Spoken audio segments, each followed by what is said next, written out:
Bonjour, dans ce tutoriel, je vais vous montrer comment colorier un dessin. Alors voilà, ça c'est un dessin que c'est moi qui ai réalisé avec l'outil plume.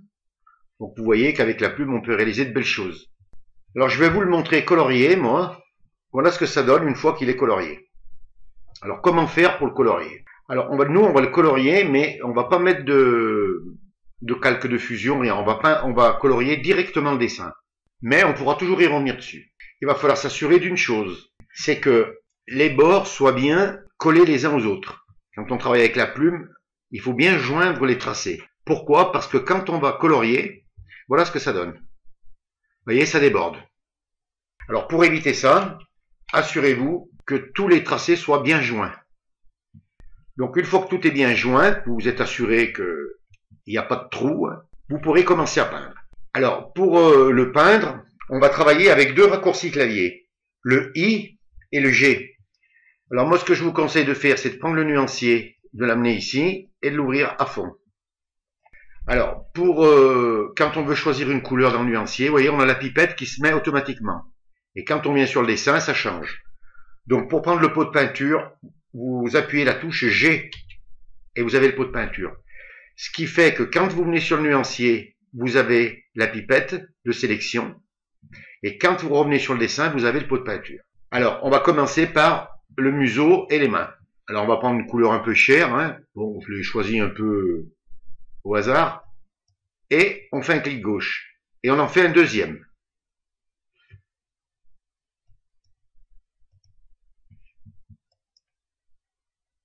Alors, je vais laisser le pouce là. Je le fais volontairement. Je vous montrerai pourquoi tout à l'heure. Alors maintenant, je vais faire la veste. Donc vous voyez, avec ma pipette, je sélectionne ma couleur, je ramène ma flèche sur le dessin et c'est le pot de peinture qui s'affiche. Donc je le mets sur la manche, je fais un clic. Alors vous voyez, un deuxième clic, pourquoi? Parce que vous voyez, ça va pas complètement au bord. Donc vous faites un deuxième clic et vous voyez, ça va bien au bord. Donc on fait la deuxième manche, un clic, deux clics, on fait la veste, deux clics, voilà. On n'oublie pas de faire ici. Voilà. Alors ça, après, on peut y arranger après. Des moments, il y a des petits coins. Alors ce qu'on fait, on prend l'outil pinceau, on le réduit. Donc pour le réduire, on enfonce la touche. On tient appuyé la touche Alt, on fait un clic droit, on tient appuyé, et on glisse vers la gauche. Et là, on le réduit. Et là, vous voyez, je remplis la partie qui est parfaite. Ensuite, j'appuie la touche G, et je m'aperçois que c'est pas tout à fait bien au bord là. Eh bien, je vais donner le petit coup. Là, pareil. Et là, pareil. Voilà, donc j'ai fait ma veste. Alors maintenant, je vais faire les manches, les bords de manches et le col. Je vais les faire un peu plus foncés. Donc G pour reprendre mon pot de peinture. Voilà.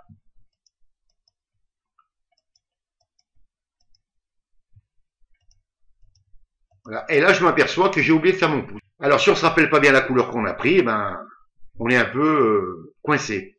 On clique sur la touche I du clavier.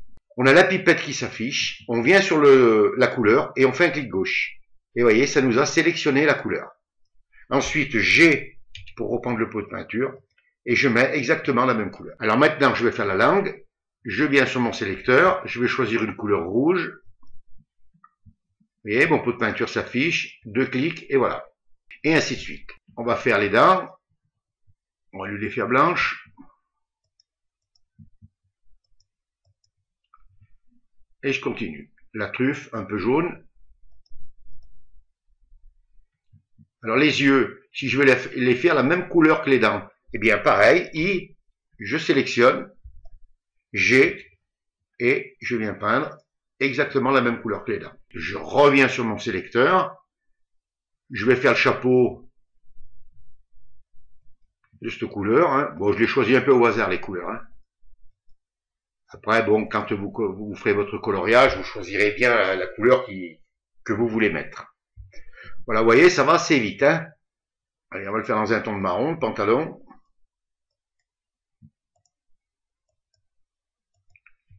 Et on s'aperçoit que du fait que les tracés sont bien joints, vous voyez, on peint directement.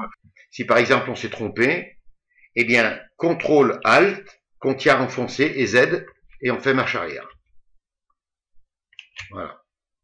Et si on veut revenir de l'avant, CTRL, Z, et ça remet les couleurs. Voilà, on n'oublie pas de faire le revers du pantalon. Et voilà, mon dessin est colorié. Vous voyez, ça va très vite. Alors ensuite, si on veut mettre par exemple un arrière-plan. Donc ce que vous venez là, en bas de la palette des calques, et il y a un rond à moitié rempli. Vous cliquez dessus. Et vous venez sur couleur unie. Et vous cliquez. Et là, vous mettez n'importe quelle couleur. Vous cliquez sur OK. Maintenant, on va passer notre dessin devant notre couleur. Alors, pour changer maintenant la couleur de l'arrière-plan, eh bien, on vient sur notre calque, là, on clique dessus pour le rendre actif, on double-clique sur le rectangle de couleur, et là, vous allez pouvoir, en cliquant sur le sélecteur, mettre la couleur que vous voulez. Là, vous choisissez exactement la couleur qui vous fera plaisir. Voilà, par exemple, je laisse comme ça, je clique sur OK. Si je veux, par exemple, mettre une texture, je viens sur mon calque. Alors, bien entendu, je m'assure que mon carré soit bien actif. Hein, vous voyez, si j'active le masque de fusion, il y a la sélection qui s'affiche autour. Donc, je clique bien sur mon carré de couleur. La sélection s'est affichée. Et je viens là derrière, sur mon calque, là, et je fais un double clic. Ça m'ouvre le style de calque. Et là, par exemple, je veux mettre un dégradé, supposons. Ensuite, je viens ici sur dégradé. Je fais un petit clic. Ça m'ouvre mon sélecteur de dégradé et je mets le dégradé que je veux.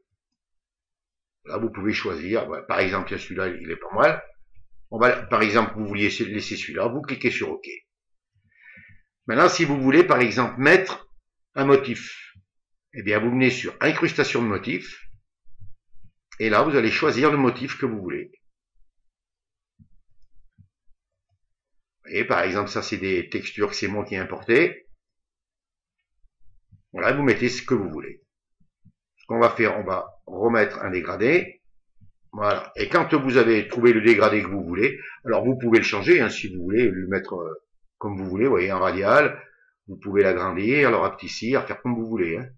Mais moi, je vais le laisser linéaire. Alors moi, ce que je vous conseille, c'est amusez-vous un petit peu à manipuler un peu tout, hein, linéaire, les fusions, le mode de fusion, le tramage, l'échelle, l'angle, vous voyez. Ici, là, n'hésitez pas à mettre radial, angle, réfléchi, losange. Ça vous permettra de comprendre comment ça fonctionne. Et puis, si vous voyez que vous vous êtes trompé, ben, vous décochez et vous recommencez. Donc, alors, ensuite, vous choisissez le dégradé que vous voulez et puis voilà, on continue. Ah, tiens, on va laisser celui-là. Et quand vous avez trouvé ce qui vous accorde, vous cliquez sur OK. Voilà comment colorier un dessin avec des couleurs unies. Dans un prochain tutoriel, je vous montrerai comment le colorier, mais avec les dégradés. Ce tutoriel est terminé. Si vous avez des questions, n'hésitez pas à les poser. Abonnez-vous à la chaîne. Si vous avez aimé, cliquez sur j'aime. Je vous dis au revoir, merci, et à une prochaine fois.